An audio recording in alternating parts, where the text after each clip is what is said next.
Unidade 3, Ambiente e Sociedade. Aula 10.1, Conteúdo: Relações ecológicas. Habilidade: identificar alguns tipos de relações ecológicas harmônicas e desarmônicas que ocorrem entre os seres vivos. Olá, alunos! Olá, professores! Estamos aqui para mais uma aula, dando continuidade à nossa terceira unidade, né? Sendo esta aí totalmente dedicada ao estudo da ecologia. Os seres vivos, eles vivem aí na natureza, eles interagem entre si e também interagem, né, com o meio ambiente. E a essas relações que acontecem entre os seres vivos, a gente costuma chamar, né, de relações ecológicas. E algumas delas são fáceis da gente perceber.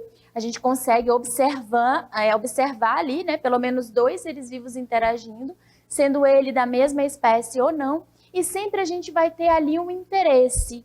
Porque na natureza a gente tem que parar com essa visão romanceada de que tudo acontece para se manter o equilíbrio. Normalmente as relações ecológicas, principalmente aquelas que deixam pelo menos um dos envolvidos no prejuízo, a gente não tem essa visão, não é? Então os seres vivos, eles interagem e isso é sim um foco, né, um ponto de estudo da ecologia que a gente chama de relações ecológicas. Então, observa bem aí as informações que eu trago para vocês na nossa cartela. As relações ecológicas, olha só, elas acontecem porque nenhum ser vivo é capaz de viver isoladamente. Uma hora ou outra, ele vai ter que interagir com outro ser vivo, nem que seja somente ali para o momento de reprodução. E eles, olha só, sempre estabelecem relações, sejam com seres da mesma espécie, e aí eu chamo a atenção para isso, e sejam também, olha só, com indivíduos de espécies diferentes. E a gente tem também o seguinte: as relações, elas podem ser benéficas, olha só que interessante, aos organismos, mas ou não causar nenhum prejuízo, né? Quando a gente diz que uma relação ela é benéfica, ela significa dizer que ela não traz nenhum prejuízo ou ganho, ela pode ser indiferente. Mas ela também pode causar, olha só, pode provocar danos a pelo menos um dos envolvidos, não é? Então, a gente já sabe que os seres vivos precisam interagir e essa interação ela acontece sempre por um motivo. Né? Nem que seja ali o reprodutivo, disputa de território, alimento, entre outros, existe uma infinidade aí de motivos pelos quais os animais interagem e tem ali, não é, um interesse, um propósito por trás. E é o que a gente observa aí na nossa próxima cartela, olha só. As interações, entre os seres vivos são geralmente relacionadas, olha só, os motivos, né, um dos principais motivos pelos quais os seres vivos interagem. O primeiro deles, olha só, é a obtenção de alimento. A gente sabe que existem seres vivos que conseguem produzir o seu próprio alimento e isso eles são chamados de autotróficos.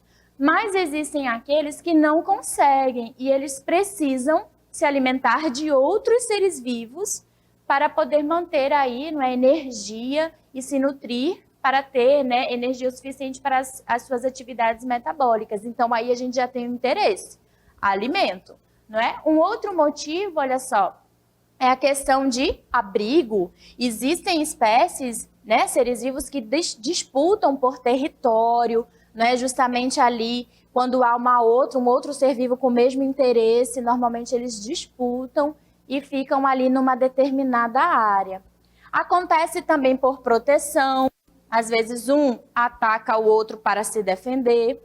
E acontece também, olha só, em relação à reprodução. Algumas espécies disputam a preferência da fêmea, não é? E aí elas entram, normalmente os machos, né? Mas pode ocorrer o contrário, disputam para poder ter a preferência no momento da reprodução daquela fêmea, né? Então ali tem todo um cortejo, um ritual, e acontece aí essa interação, essa relação entre os seres vivos também para a reprodução, não é? E a gente precisa compreender que essas relações, elas recebem algumas classificações.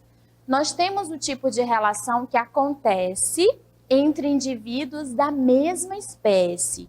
Então, a gente está falando de ser humano interagindo, homem interagindo com homem, macaco com macaco, cachorro com cachorro, então eles são da mesma espécie. E a isso, olha só, a gente diz que esse tipo de interação que acontece entre seres vivos da mesma espécie, chamamos de intraespecífica.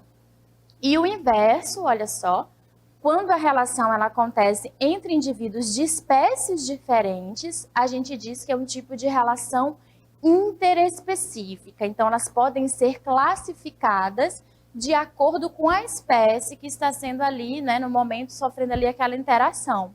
E aí, no caso de espécies diferentes, por exemplo, está falando aqui o ser humano e o piolho, por exemplo, que é um parasita, né? São duas espécies diferentes e que eles interagem, nem que seja para prejudicar o outro, mas isso acontece, tá bom? Então, não vamos esquecer desses dois conceitos. A gente tem o intraespecífica, mesma espécie, e interespecíficos para relações, né, que ocorrem entre seres vivos de espécies diferentes. Mas existe também um outro tipo de classificação que leva em consideração se há ou não prejuízo para os seres vivos envolvidos. Aí a gente tem dois tipos também, que não é, a relação ecológica do tipo harmônica, e aí fica fácil, né, da gente poder classificar, definir, compreender, porque se é harmônico, significa dizer que quando um ou os dois são beneficiados, sem prejuízo de nenhum deles. Então é fácil, né? Na relação ecológica do tipo harmônica, no final a gente observa ali que os dois seres vivos envolvidos, eles são beneficiados, ou pelo menos um, mas o outro, ele não sofre prejuízo nenhum. É indiferente, por exemplo. Né? E isso pode acontecer tanto entre indivíduos da mesma espécie, quanto entre indivíduos de espécies diferentes, tá bom? Um conceito não anula o outro. E a gente tem também o tipo de relação ecológica que chamamos de desarmônica. E aí, realmente, né, a gente vai ter aí pelo menos um dos seres vivos envolvidos saindo no prejuízo a custas, né, de pelo menos o benefício do outro. E olha só, quando houver prejuízo para pelo menos uma, e às vezes as duas espécies envolvidas saem no prejuízo, e a gente chama aí de desarmônica, tá bom? Então não vamos esquecer os dois conceitos. O intraespecífica, que refere-se à relação ecológica que ocorre entre indivíduos da mesma espécie. O interespecífico, que ocorre entre indivíduos de espécies diferentes. E tanto o intra quanto o interespecíficos, eles podem ser ou harmônicos ou desarmônicos, tá bom? Isso, um conceito não anula o outro. Lembrando que quando a gente fala de relações harmônicas, os dois são beneficiados, ou pelo menos um, enquanto o outro é indiferente.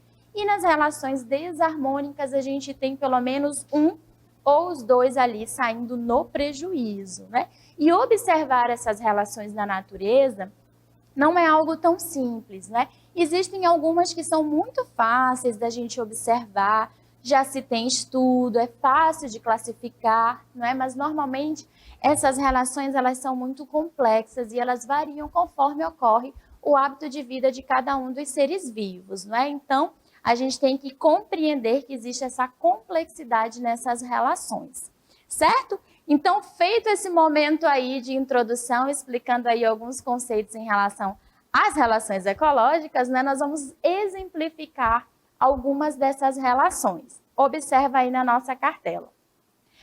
A primeira relação que vamos estudar agora, olha só, é aquela que chamamos de mutualismo. Nesse tipo de relação, olha só, ocorre entre duas espécies diferentes. Então, a gente tem aí uma relação ecológica do tipo interespecífica, certo? E ela, olha só, Nesse tipo de relação, se associam, né, os associados, os seres vivos ali que interagem, eles se beneficiam, os dois, tá bom? E um dos exemplos, né, é o líquen, formado por algas e fungos, e os bois e micro-organismos do seu sistema digestório. Aí nessa imagem, você está vendo aqui essa estrutura que fica normalmente, né? É fácil de observar no tronco de algumas árvores, essa estrutura que a gente chama de líquen, que é formado, não é, por fungo e algas. No caso das algas, elas precisam, né, da umidade que o fungo proporciona. E aí também ela ganha um pouco de proteção. Em relação aos fungos, né, eles acabam tomando posse dos compostos orgânicos que essas algas produzem, uma vez que elas são autotróficas. No caso do sistema digestório do boi, é importante a gente compreender um pouco da dieta do boi, não é? E aí a gente sabe que ele é um animal herbívoro e não tem a capacidade de digerir toda aquela celulose. Mas o que é interessante em relação ao mutualismo é que é uma relação estritamente obrigatória. Como assim, professora? Eu não entendi. Se é obrigatória, nenhum desses dois seres vivos vivendo isoladamente conseguem sobreviver. Essa relação de mutualismo é tão íntima que eles não conseguem mais viver separadamente, né? Então, quando essa relação é do tipo obrigatória, ocorre entre espécies diferentes e ela traz benefício para as duas, aí nós chamamos de mutualismo. Nesse vídeo que eu vou mostrar para vocês, não é? Aposto que vocês já visualizaram isso e é muito comum. Um boi, ele está ali, né, pastando e ele está o tempo todo comendo. Mas é engraçado que o boi, ele é um animal ruminante, não é? Então ele tem aí os dentes molares bem desenvolvidos, ele mastiga bastante esse capim, ele termina de comer ali, ele continua mastigando, mastigando, mastigando. Só que todo esse processo de mastigação não é suficiente para digerir todo esse capim que ele come. Ele precisa dos micro-organismos que estão presentes no seu sistema digestório para finalizar a digestão da celulose. Se, caso essas bactérias que vivem em seu intestino sejam eliminadas, não é, ele já não consegue mais completar sua digestão, não consegue digerir tudo isso, né, e pode vir até a falecer. Então, aí é uma relação muito íntima que acontece justamente porque, mesmo mastigando bastante, regurgitando o alimento, mastigando de novo, ele não consegue digerir 100% e precisa das bactérias em seu interior. Vamos lá? Vamos conhecer mais uma? Agora a gente vai para a protocooperação. O que é isso, professora? Qual é o conceito? Olha só, na protocooperação ocorre também entre indivíduos de espécies diferentes, porém, olha só, a gente também tem o benefício para as duas, mas em relação ao mutualismo, que é obrigatório, na protocooperação, essa relação ela é facultativa. Ou seja, se a gente separar essas espécies, elas conseguem viver. Uma não depende necessariamente da outra para a sobrevivência, mas as duas interagindo aí, elas têm sucesso. E um exemplo disso, olha só, é o que acontece com a anêmona do mar e o paguro, um caranguejo, né, que ele tem aí a sua casca, né, a sua carapaça na região do abdômen bem fragilizado. Então, olha só como ele é esperto.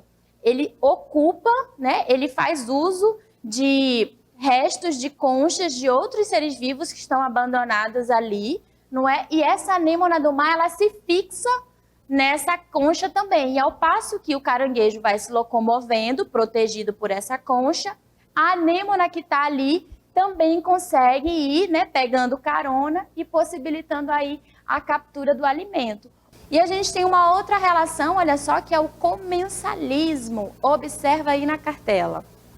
O comensalismo, ele é uma relação que ocorre quando uma espécie se beneficia dos restos alimentares de outra. Exemplo, aí a gente tem os urubus, que comem os restos das presas deixadas por outros animais. Então, quando o urubu está ali se alimentando daquela carniça, né, por exemplo, aquele animal que já foi morto por um outro motivo, e aí ele acaba se alimentando desses restos né, que ocorrem aí. E aí a gente tem duas espécies sendo envolvidas, uma ela é indiferente, né? O animal já está ali morto, não tem benefício nem prejuízo, mas o urubu é beneficiado. E aí na imagem da cartela eu trago para vocês o tubarão e o peixe rêmora. O que acontece? O tubarão, ele é um predador topo de cadeia, então ele está ali, ele é um predador que vai atrás de outros peixes, de outros animais para poder completar aí sua dieta, não é? E ao passo que ele se alimenta, restos alimentares vão saindo aí da sua boca. Só que esses restos alimentares, eles são capturados por outros peixinhos, no caso aí o rêmora, que fica nadando, literalmente colado aí na aba do tubarão, para se aproveitar dos restos alimentares da dieta desse tubarão. Para o tubarão é indiferente, ele já está se alimentando mesmo, porém, não é? Para o peixe rêmora é extremamente benéfico e ele não precisa sair para caçar, ele aproveita os restos alimentares. Então, quando a gente tem esse tipo de relação, nós chamamos de comensalismo, tá bom? Não vamos esquecer. E existe uma outra, olha só, que é o canibalismo.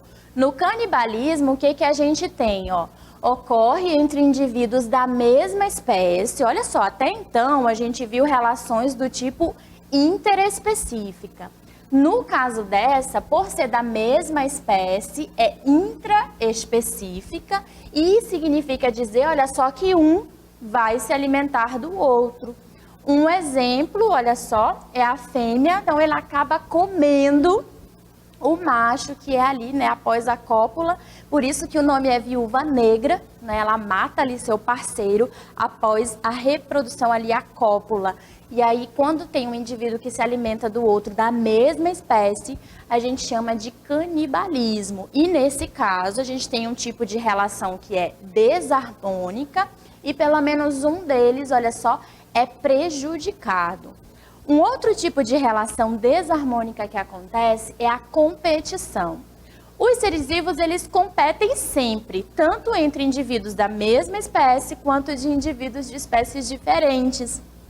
E um exemplo, olha só, é a disputa que ocorre entre indivíduos da mesma espécie ou espécies diferentes, como eu havia falado para vocês, principalmente, olha só, por territórios, parceiros sexuais, a própria comida, a alimentação, entre outros recursos, né? Então, aí na imagem a gente vê dois indivíduos da mesma espécie, né, disputando ali provavelmente o território ou uma fêmea. Lembra que nas relações ecológicas a gente sempre tem um recurso sendo disputado, né? Ou é alimento, ou é abrigo, ou é reprodução. E quando acontece a disputa entre esses indivíduos, a gente chama de competição. E a competição, normalmente, ela traz benefício somente para um dos envolvidos, ou ela pode trazer prejuízo até mesmo para todos os que estão ali envolvidos. Tranquilo?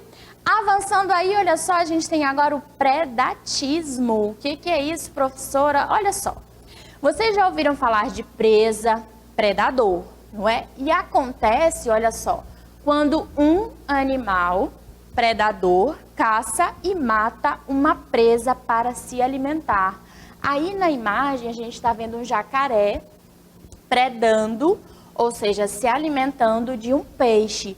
O jacaré, assim como o tubarão, ele também é, na verdade, né, um predador que a gente chama de topo de cadeia, né? Eles estão ali, dificilmente um outro ser vivo está ali para bater de igual para igual, né? Por isso que a gente chama de predadores de topo de cadeia, são temidos, né? Muitos deles a gente prefere ficar realmente ali à distância, não é? E ele é considerado um predador, enquanto que o peixe, ele é considerado aí uma presa. E normalmente a gente tem que entender que, lembra que eu falei no início da aula que a gente não tem essa visão romanceada na natureza? Ah, vai comer a presa até manter o equilíbrio. Isso não acontece. Enquanto tiver presa, o predador vai continuar se alimentando, né? E aí ele continua tendo aí um sucesso na sua dieta, justamente porque tem a oferta desse alimento, que são as presas, não é? E a gente sempre tem ali qual é o recurso sendo disputado. No caso aí é um recurso alimentar, tá bom? Então, a presa e o predador, eles vão estar presentes nesse tipo de relação ecológica que a gente chama de predatismo. E é um tipo de relação que é desarmônica e interespecífica, ou seja, entre indivíduos de espécies diferentes. Porque se essa relação ocorre entre indivíduos da mesma espécie, a gente não tem o predatismo, a gente tem o canibalismo. Lembra que é quando um se alimenta do indivíduo da mesma espécie. No caso do predatismo, a diferença é que são espécies diferentes e a gente tem aí a figura da presa como indivíduo que é prejudicado e o predador, que é um indivíduo que é beneficiado. Ela fica ali na espreita, né? No caso aí o guepardo ou o leopardo, né? Que eles estão aí, tem um conjunto de fatores, né? Que faz ele ficar ali, preparar todo o terreno, observar a presa, verificar o melhor momento. Ele tem ali uma visão, espera e aí vai no ataque, né? No caso aí do nosso exemplo, o predador, não é, seria ali o leopardo, né? E a zebra, ela estaria naquele primeiro momento do vídeo atuando como uma presa. E quando a gente olha assim, dá até pena, né? A gente fica, ai, tadinha da zebra e tudo mais. Mas realmente, gente, na natureza, esse cenário, ele ocorre, tá bom? E a gente tem aí um tipo de relação onde um dos indivíduos é prejudicado e a gente chama aí de predatismo. Tranquilo? Avançando aí, vamos conhecer mais uma. Olha só, é o parasitismo. Quem nunca ouviu falar de um parasita? Eu aposto que de alguns que eu vou mostrar aqui para vocês, vocês já ouviram falar com certeza. E olha só, no parasitismo, nós vamos ter, né, normalmente ele ocorre quando o parasita extrai nutrientes da espécie hospedeira, que é a espécie prejudicada. Aí na imagem a gente está vendo um ácaro, né? Isso é uma imagem microscópica. Então a gente tem ali, não é? A presença, no caso do parasita, é aquele indivíduo, aquela espécie que vai estar ali se nutrindo, não é? Se aproveitando e vivendo à custa de um hospedeiro.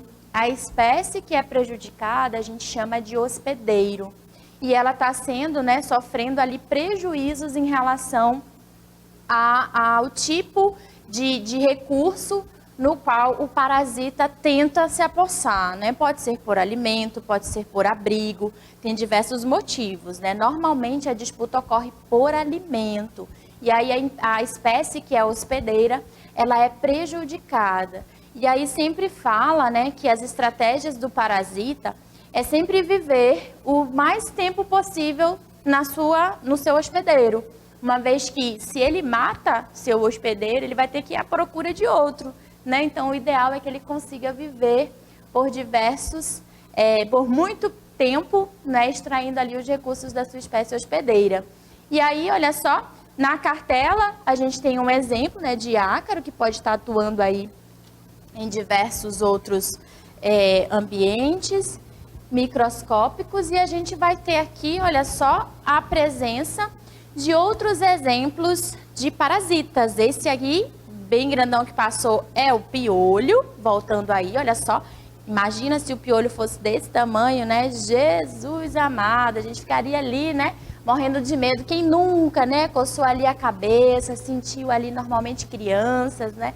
É muito comum acontecer a infestação por piolho, que é um artrópode, e ele é um parasita que vive, não é, no couro cabeludo, e ele acaba se alimentando do sangue do seu hospedeiro. No caso, se a gente estiver falando aqui de um piolho que está habitando a cabeça de um ser humano, não é, o hospedeiro é o humano e o parasita é o piolho, não é? E aí a gente vê ele num tamanho aumentado, agarrado aí no fio de cabelo, não é? E ele aí acaba que consegue se reproduzir, e aí se não há o tratamento, né, a gente tem aí um aumento da população desses indivíduos, né, no seu parasita, certo? Então o piolho é um exemplo de parasita. Outro exemplo aí, olha só, que a gente vai observar, é a pulga, né? A pulga também é pequenininha, e normalmente a gente consegue encontrar nos animais, nos pets que a gente tem em casa, né? Cachorro, entre outros. E também pode, né, infestar aí humanos. E aí a gente tem que tomar cuidado, não é? E tá sempre ali mantendo a limpeza, a higiene e tratando, né? A gente tem também outro exemplo, olha só, vamos avançando aí. Além da pulga, a gente também tem o carrapato, né? O carrapato aí nessa foto, ele tá numa pele humana, não é? Mas normalmente ele também infecta outros seres vivos, né? No caso aí o gado, às vezes você chega perto ali do boi, tá carregado de carrapato, não é? E tem um tipo de atuação muito semelhante ao piolho, né? Que acaba utilizando ali do sangue para obter seus nutrientes, não é? E aí acaba que ele se aloja e fica aí. E tanto o piolho quanto a pulga, o carrapato, eles são considerados ectoparasitas, ou seja, são parasitas que vivem na parte externa do corpo do hospedeiro. Porque existem parasitas que vivem dentro do corpo do hospedeiro, e é isso a gente chama de endoparasita. Olha só, vamos avançando aí, vamos ver mais um parasita. O próximo é a lombriga, né? A lombriga é um exemplo de endoparasita que vive, não é, no intestino, no sistema digestório do ser humano ou de outros animais. E a lombriga, ela é um nematóide, né? Ela é um verme, e aí ela é comum, né, em alguns locais, algumas regiões, pessoas. E aí a gente tem também tratamento e tudo mais, e é um exemplo também de parasita, no caso aí o endoparasita. E a gente tem um outro exemplo, olha só, que é a berne. No caso da berne, né, parece vulgarmente, né, conhecidos aí como um tapuru. Ela é proveniente, né, o estágio larval de uma mosca que ao pousar, não é, deposita ali seus ovos e a larva se desenvolve normalmente aí, né, na parte interna e externa um pouco aí da pele dos animais. E aí precisa ser retirado, né, para não ter nenhum outro problema. Pode afetar tanto seres humanos quanto também outros indivíduos de outras espécies, tá bom? Gostaram da nossa aula? Muito rica, né? Carregada de tipos e exemplos de relações ecológicas, não é? E a gente só revisando aqui que as relações ocorrem porque os seres vivos eles interagem entre indivíduos da mesma espécie e indivíduos de espécies diferentes. E se a gente estiver falando de uma relação entre indivíduos da mesma espécie, nós chamamos de intraespecífica, e de indivíduos de espécies diferentes, né, nós chamamos de interespecífica. E ela pode ser tanto harmônica, quando os dois são beneficiados, ou pelo menos um, enquanto que o outro é indiferente, ou ela pode ser desarmônica, quando um ou os dois acabam saindo no prejuízo, né? Enquanto a isso nós vimos o mutualismo, protocooperação, comensalismo, predatismo, parasitismo, né? Então vimos aí uma diversidade de exemplos de relações ecológicas que ocorrem na natureza.